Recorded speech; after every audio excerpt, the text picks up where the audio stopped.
Dans ce parcours chemin d'espérance, nous trouvons une figure biblique emblématique qui personnifie cette vertu d'espérance. C'est la Vierge Marie. Par son Assomption, elle est déjà dans la gloire de Dieu. Et Monseigneur Pierre-Yves Michel, évêque de Valence, auquel va s'associer Fouad Hassoun, vont nous aider à redécouvrir et à rechoisir Marie pour grandir en espérance.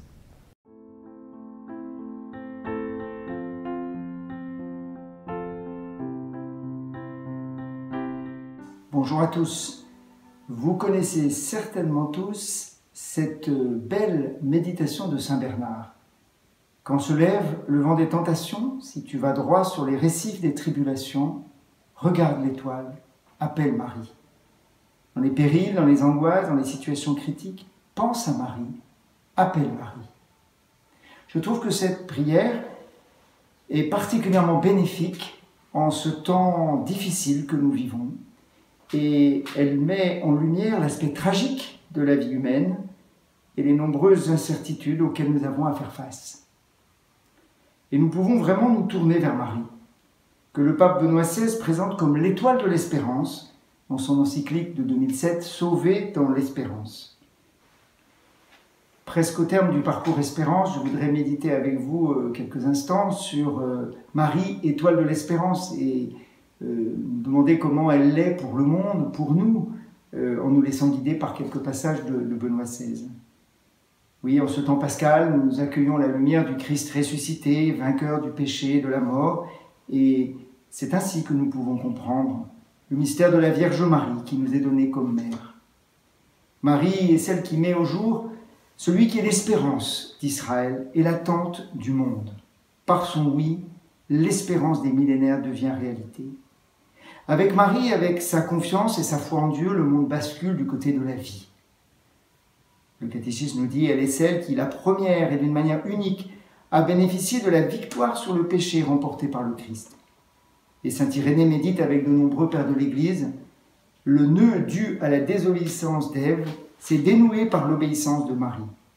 Ce que la Vierge Ève avait noué par son incrédulité, la Vierge Marie l'a dénoué par sa foi. Il déclare souvent par Ève la mort, par Marie la vie. Et les poètes et les artistes n'ont cessé de mettre en lumière à quel point le oui de Marie à l'Annonciation est porteur d'un bouleversement du monde et représente l'aurore du salut accompli dans le Christ.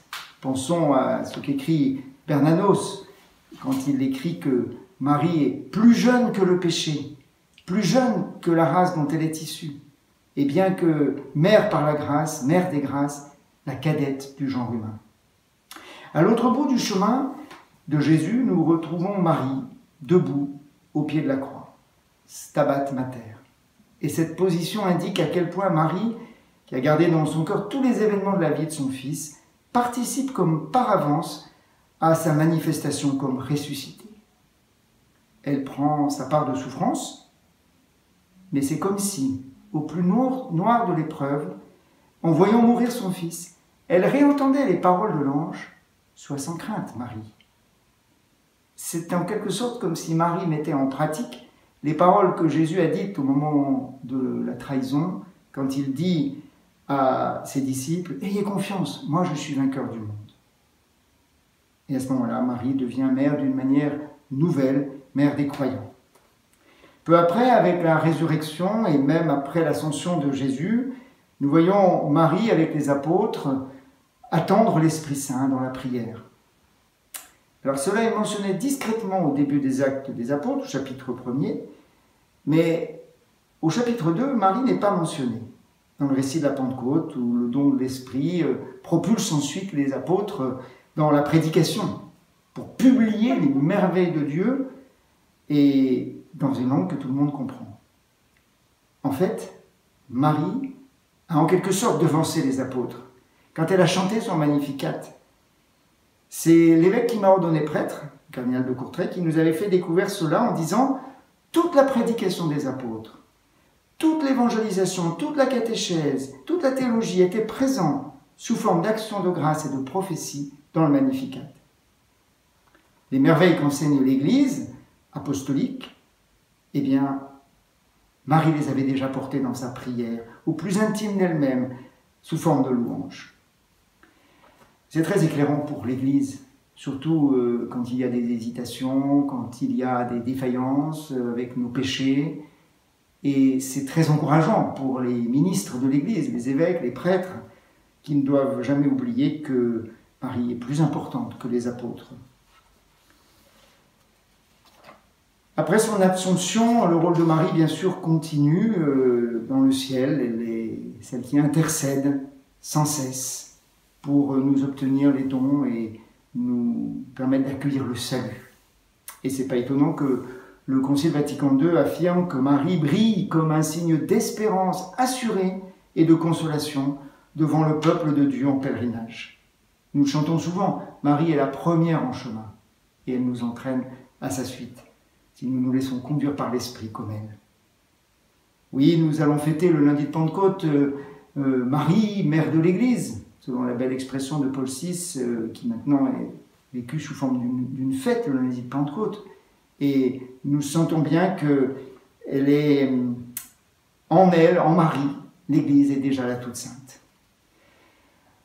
Enfin, je voudrais vous proposer 3 mises en œuvre concrètes de cette mise en route derrière Marie, étoile de l'espérance. D'abord, bien sûr, la prière.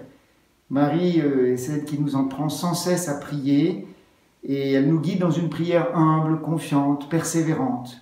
N'ayons pas peur d'égrener notre chapelet, le rosaire, ce résumé de tout l'Évangile et de nous ajuster ainsi à ce que Dieu veut dans notre vie, dans notre monde. Et puis, un petit conseil qui me vient d'un vieux prêtre de la Mission de France que j'ai bien connu à Lyon et qui me disait, dans tes activités de chaque jour, quand tu ne sais pas trop ce qui va se passer ou comment ça va se passer, que tu appréhendes un conflit, que tu hésites sur une orientation à prendre, eh bien, demande à Marie, passez la première. Elle nous ouvre la route pour tout ce qui nous paraît incertain, inconnu, imprévisible ou qui peut nous faire peur. Elle nous aide donc à accueillir l'imprévu de Dieu, ce qui est bien le cas dans cette période d'incertitude. Elle nous apprend à ne pas chercher à tout maîtriser, tout contrôler. Et c'est une clé aussi, je crois, de nous laisser guider par Marie, étoile de l'espérance, quand il y a une réponse à donner, une réponse précise, un appel, je pense en particulier à tous les jeunes, pour un choix de vie, pour le mariage, pour une vie consacrée, pour le ministère de prêtre. Enfin, Marie est pour nous étoile de l'espérance, quand elle nous aide à apprivoiser au plus profond de notre cœur la perspective de notre propre mort. Nous l'avons un peu plus réalisé dans cette période avec cette épidémie, toutes ces menaces, des personnes que nous aimons, proches, qui ont été malades ou dont la vie a été menacée ou qui sont décédées. Oui, nous demandons chaque fin de « Je vous salue Marie », Sainte Marie, Mère de Dieu, priez pour nous, pauvres pécheurs, maintenant et à l'heure de notre mort. Maintenant et à l'heure de notre mort. Oui, Marie nous aide à préparer notre mort dans la confiance, comme un acte d'amour et d'abandon à la miséricorde de Dieu. Et finalement, à préparer ce rendez-vous, lointain, proche, ça dépend pour chacun de nous, avec la même simplicité, la même confiance, la même espérance que celle avec laquelle nous nous sommes préparés à notre première communion. Alors, je vous souhaite de vous laisser guider par Marie, étoile de l'espérance.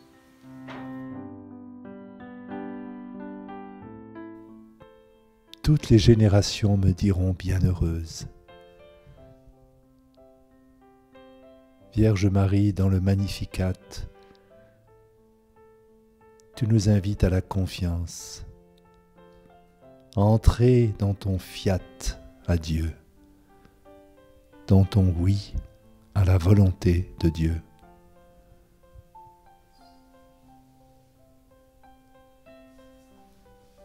Par ton corps, ton âme, tu es déjà dans la gloire du ressuscité.